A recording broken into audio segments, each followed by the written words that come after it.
Have you ever saved money so carefully that you started skipping meals, skipping small joys, skipping life itself, and still felt that one bad day could take everything away? There is a saying, never save money. It does not mean waste money or live without care. It means money should help you live, not make you afraid to touch it. Saving is important, but money must have a purpose. In a small town where the electricity failed again and again, there lived a man named Ethan. He worked nights as a security guard at a warehouse far from the busy streets. Ethan was a simple, quiet man. He did his job honestly and never caused trouble. When he came home in the morning, his body was tired and his eyes were heavy.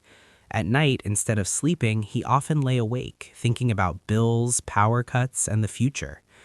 Life was not easy in that town. When the power went out, food spoiled quickly, phones died, candles cost money, and even simple things became hard. One evening, the power went off while Ethan was eating dinner with his wife Mia and their young son Leo. Leo was showing his schoolwork, but the room suddenly became dark. Mia lit a small candle and sighed softly, not angry, just tired.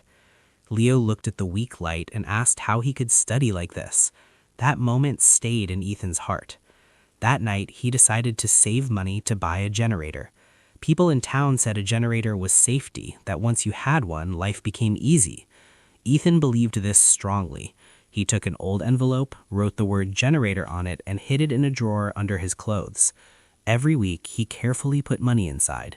To save more, he stopped buying small things that brought comfort. He stopped drinking hot tea, stopped buying fruit, and did not buy new shoes, even when his old ones were broken. Each time he felt the pinch, he told himself it was for the future.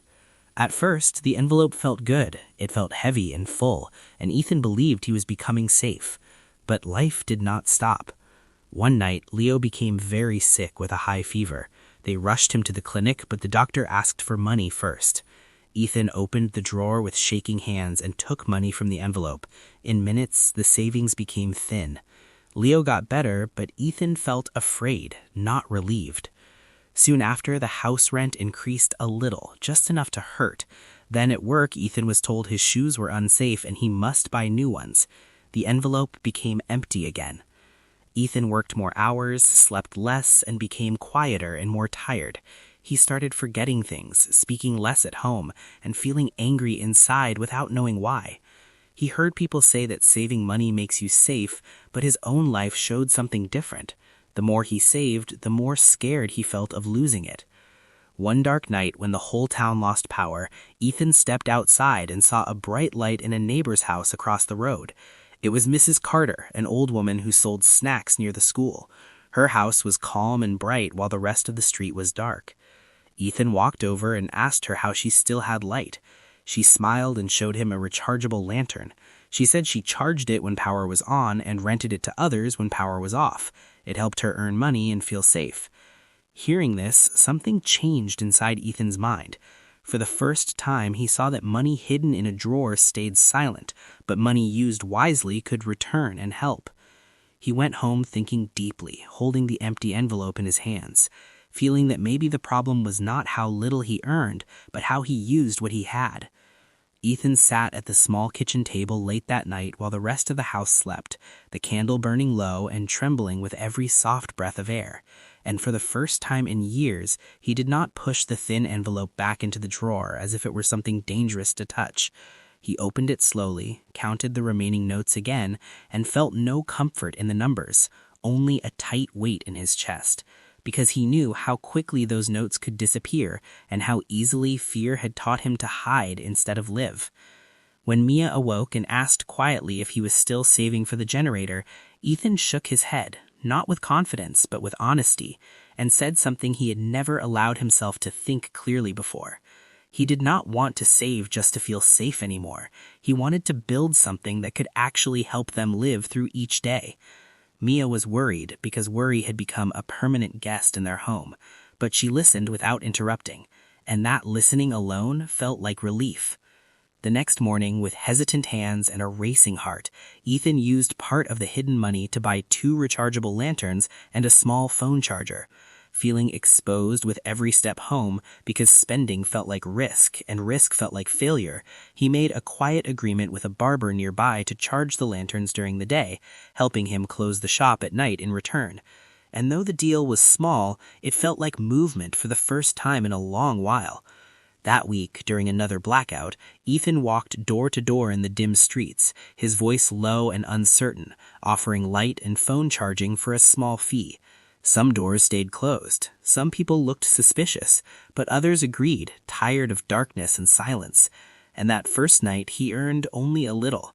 Yet it felt different from the money in the envelope, because this money returned with purpose and hope instead of fear. He wrote everything carefully in a notebook, showing Mia each number, each expense, each small gain. And for the first time, money was not a secret between them. Week by week, he added another lantern, then a power bank, learning slowly, sometimes painfully, what worked and what did not. Leo began helping too, writing names and times with careful letters, proud to feel useful, proud to feel included. Their home changed in quiet ways that outsiders would never notice. Meals were calmer, voices were softer, and the rush to beat darkness faded.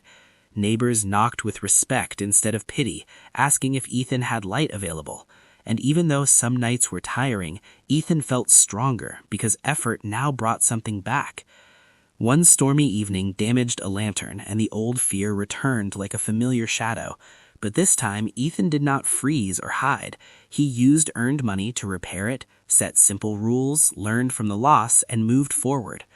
Months later, he bought a small solar panel, modest and imperfect, but enough to keep their tools alive. And when sunlight first touched it, Ethan felt a calm he had not known for years. That night, when the power failed again, their house stayed bright, steady, and warm. Leo asked if this meant they were finally safe, and Ethan answered gently that safety was not about hiding anymore. It was about building something that could stand again tomorrow. He flattened the old envelope and placed it inside the notebook as a reminder of who he had been, not who he wanted to remain. When people praised him for saving, Ethan smiled quietly and said he learned that saving alone cannot protect a life, but using what you have, with care, courage, and purpose, can slowly turn fear into light. And in that town of blackouts and long nights, he understood that money is not meant to be hidden from life, but guided carefully through it. Because life does not wait for perfect plans or full envelopes. It grows through small, brave steps taken, even when the darkness is still close. If this story reminded you that true security isn't found in what we hoard, but in what we courageously build, then join our community. Subscribe to the channel for more tales that turn everyday struggles into lessons in living. Your next dose of perspective is just one click away.